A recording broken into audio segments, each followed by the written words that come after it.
Bonjour, je vais parler du dernier épisode de This is Legends of Tomorrow qui se concentre sur un peu l'histoire des totems et sur le Death Totem qui prend possession de Sarah, qui donc décide en mode Black Lantern, elle décide d'aller tuer plus ou moins tout le monde dans le vaisseau. Et en même temps, Sarah, dans son esprit, a une espèce de lutte avec la fille Dark pour essayer de reprendre le contrôle de son corps, alors que Dark essaie de la tirer vers le côté obscur. Et il y a le retour de Constantine, qui fait toujours plaisir. Après, techniquement, il sert à rien. C'est un petit problème quand même, parce que techniquement, il fait un peu d'exposition. Pour moi, le rôle de Constantine, démonologiste, maître de l'occulte, ça serait en effet de faire de l'exposition de temps en temps. Dire oui, ça vous ignorez tout. Malus, par exemple, ah vous ignorez ce que c'est Malus? Moi je peux vous le dire. Constantine, voilà, c'est ce que j'attends de Constantine, qui donne des éléments de réponse. Alors là, il en donne un petit peu sur le Death Totem, c'est la 6ème tribu, et pourquoi est-ce qu'elle était cachée? Parce qu'en fait, elle a trahi les autres tribus, d'accord?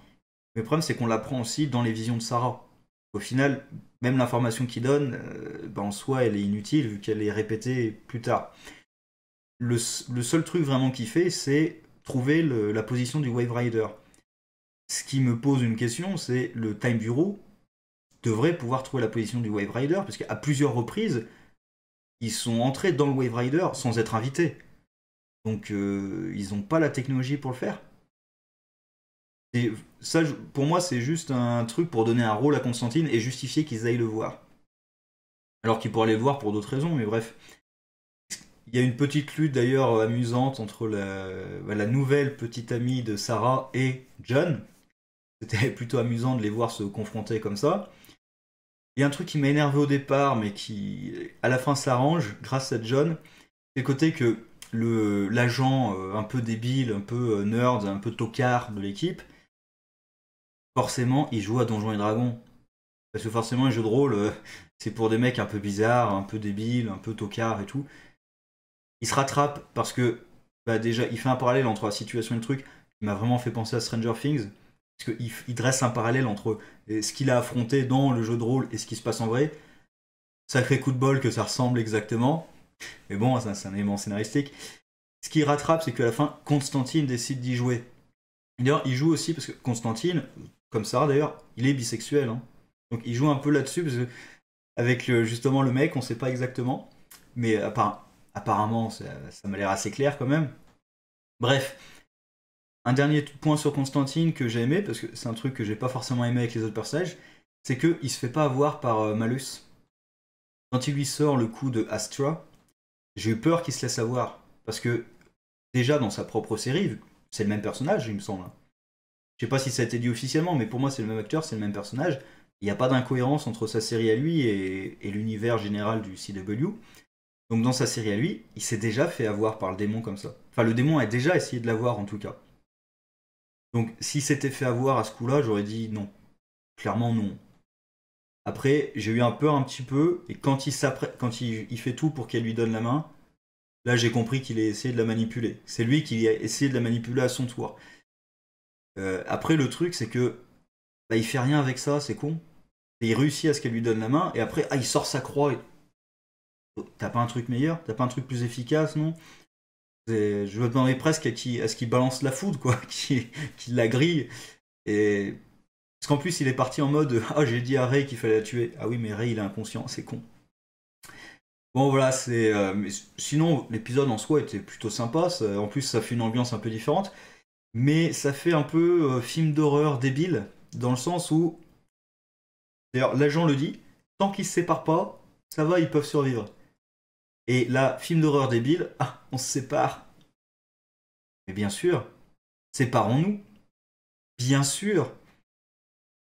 On est enfermé avec une espèce d'esprit de la mort maléfique dans un vaisseau avec une IA qu'on ne contrôle pas. Mais bien sûr, séparons-nous. Quelle bonne idée.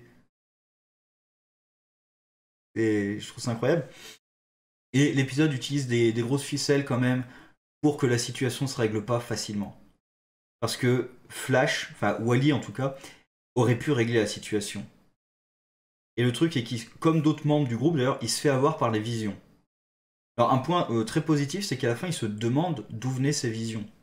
Et moi au début, je me suis dit Dev Totem, je vois, il y a une vision de Jessie, je me suis dit mais Dev Totem, peut-être qu'elle peut faire apparaître les morts, mais Jessie, elle est pas morte.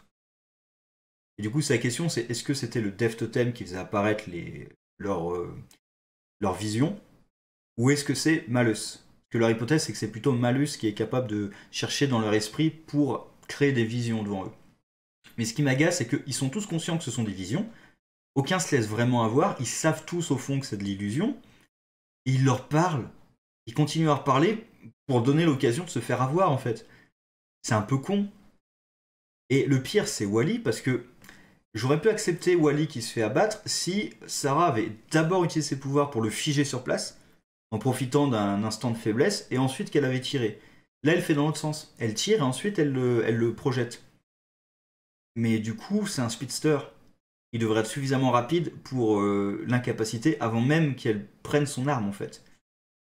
Ça m'agace un peu. Et l'autre question qui suit, c'est pourquoi est-ce qu'elle l'a pas tué? Alors oui, il y a un combat intérieur en elle qui fait rage pour essayer de l'empêcher de tuer les gens, d'accord? Mais à ce moment-là, plutôt, elle allait tuer Mick sans aucun problème. Là, pourquoi elle le tue pas? C'est quand elle va essayer de tuer quelqu'un d'autre, je sais même plus. Je sais même plus si c'est Vixen ou Zira, je crois que c'était Vixen, mais. Bah non, Vixen elle est partie avec Mick chercher le totem du feu, donc ça va être Zira. Et elle la tue pas finalement parce qu'il y a le combat intérieur qui fait rage. Là, d'accord, pourquoi est-ce qu'elle a pas tué Wally? C'est un peu con. Bref, au final, oui, c'était voilà, c'était sympa sans plus. Ça change un petit peu l'ambiance. Je suis toujours content de retrouver John, même s'il n'a pas un rôle prégnant et que finalement on peut l'enlever sans que ça change rien. C'est un peu con. Je préférais qu'il ait une place un peu plus importante, surtout quand ils font face à de l'occulte. Et surtout ça, ils font face vraiment à de l'occulte 100%. Donc il a vraiment toute sa place là. Et sur ce, au revoir.